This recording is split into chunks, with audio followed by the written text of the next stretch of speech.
Hi, I'm Alex Harrison from Metal Bulletin. I'm here in London with Angus Staines, a commodities analyst for UBS. Angus forecast copper prices more accurately than most of his rivals, according to the Apex service from Metal Bulletin, which tracks such predictions, and was relatively bearish in doing so. Figures released today by Anglo and Antofagasta show production leaping ahead year on year. You're forecasting a copper price of $6,600 per tonne on average this year. Presumably developments like those at Anglo and Antofagasta underpin that relatively bearish price forecast for 2014.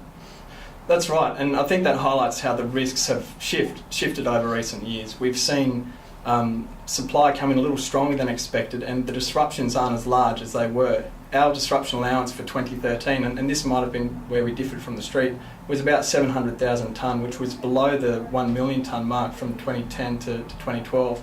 We think in the prior years that was driven by one-off events like earthquakes in Chile and disruptions at large mines, and we didn't expect those to necessarily recur in 2013, nor do we expect them to happen again in 2014. So the risk neutral level for disruptions is around about 700,000 tonne in our view, and I think as a result we're seeing some of that growth come through, and the supply growth overwhelm the demand growth. And in that scenario, you need to have the price coming down to the cost curve to start rationing that little bit of supply and balance the market.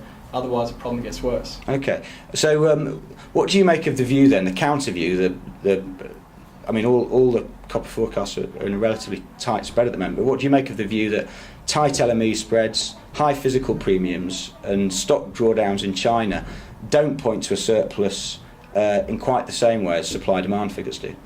Yeah, that's right, and that is a key risk to our forecast. And as a result of that risk, as a result of slightly more robust demand from China, we lifted our forecast for 2014 in our recent review.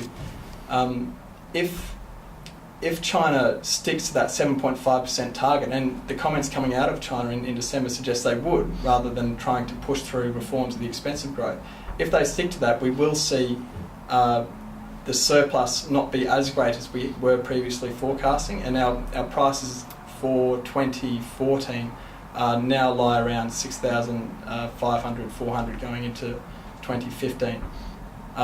If we see that 7.5% real GDP growth is driven off a recovery in exports coming out of Europe and the US. If Europe wobbles, or if the US is more self-sufficient in its growth, then we could see that target threatened and the authorities return to the old levers of infrastructure and construction. So in a weird way, that could actually be positive for demand growth in the second half of this year.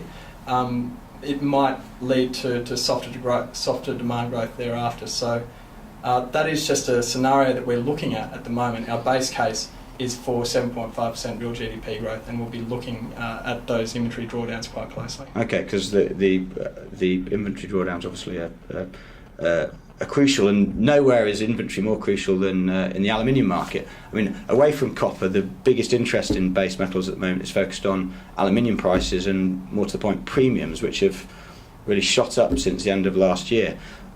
On the aluminium side, when do you expect aluminium premiums to fall and perhaps for LME prices to rise? Yeah, we think it's almost inevitable that the US premium and the European premium will fall sometime between now and May, June of this year, and that's based off the obligation that the revised LME rules put on the warehouses, that they need to load out any increase in inventories and get those queues down to 50 days towards the second half of this year and into 2015, and that will result in less of a reliance on the prompt delivery from the merchants and enable the end users to be more reliant on the LME system. So we see the premium falling, and the support that's crept into some of those aluminium equities might withdraw at the same time between now and May, June this year. Thanks very much, Angus. That was Angus Staines from UBS, and I'm Alex Harrison from Metal Bulletin. Thank you very much.